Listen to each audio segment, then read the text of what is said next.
Hello, good day. I am Sweet Chariluti Mapindan and I will discuss the bioecological systems theory of Urie Bronfenbrenner. So, okay, let's start. So we have here the definition. This theory looks at the child's development within the context of the system of relationships that form his or her environment. So I have here an illustration. Okay, this is the bioecological systems theory.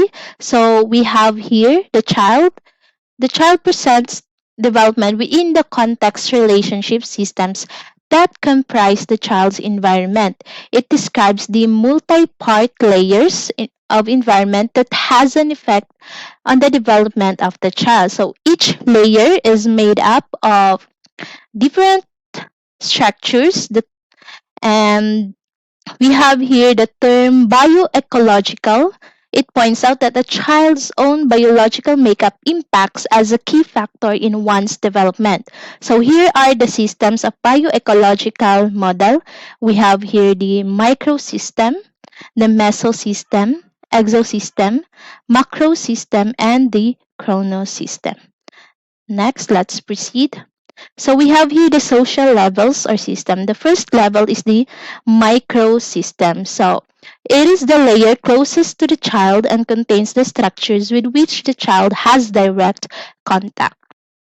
Okay, it is the nearest. Okay, always remember that in microsystem, the child has direct contact. Like for examples, we have here the family, school, local neighborhood, or child care environment. So it covers the most basic relationship and interactions that the child has in his or her immediate environment.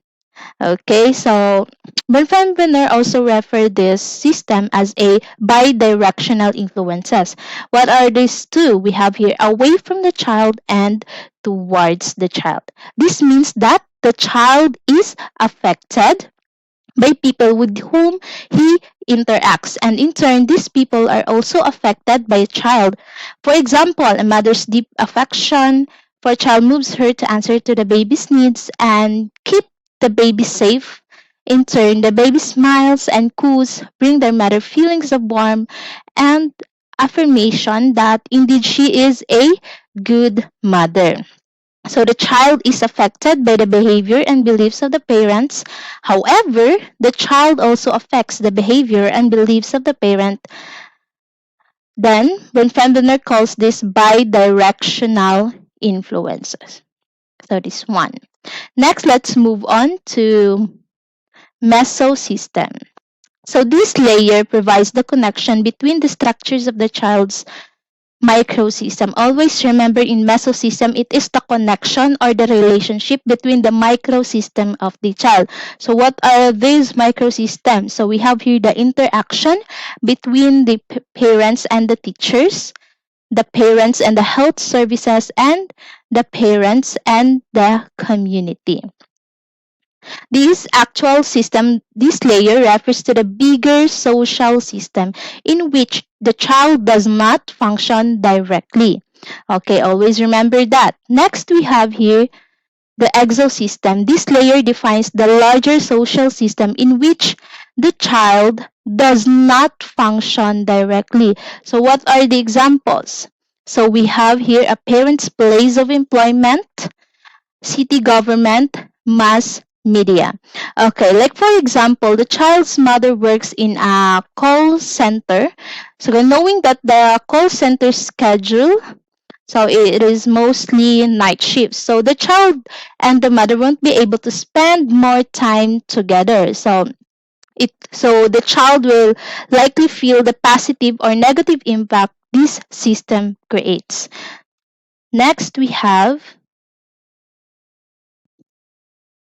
next we have here the macro system. This layer is comprised of cultural values, customs, and laws.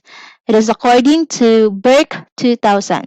So this belief system contained in one's microsystem permeates all the interactions in the other layers and reaches the individual. Like for example, we have here in Western countries, young people are more independent And in the Philippines, parents support their children for a longer period of time. So because of the differences in beliefs and customs, children from different parts of the world experience different child rearing practices and therefore differences in development as well. Next, we have the Chronosystem. It covers the element of time.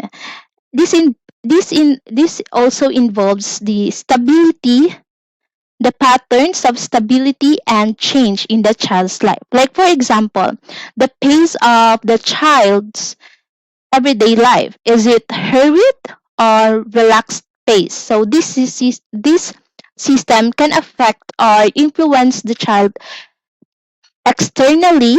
We have external and internal. External, like for example, the timing of a parent's death, that is external. Next is the internal one. We have here the physiological or the biological changes that occur in the aging of a child. So to remember the 5 layers of these bioecological systems, we have here the mnemonics: My, Mes, Exos, Mac. My stands for the microsystem, Mes for mesosystem, Exos for exosystem, Ma for macrosystem, and C for chronosystem. My, Mes, Exos, Mac. So the conclusion, Bronfenbrenner's bioecological system theory focuses on the quality and context of the child's environment.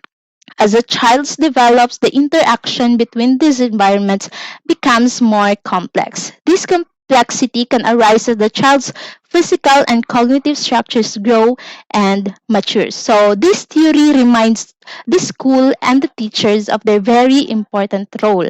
So if there is a lack of support, care and affection from the home, if there is a serious breakdown of the child's basic relationships in a child's life, what can the school and the teachers in particular do? So this theory helps teachers look into every child's environmental systems in order to understand more about the characteristics and needs of each child or each learner. Okay, that's all for this theory. Thank you so much for listening. Thank you.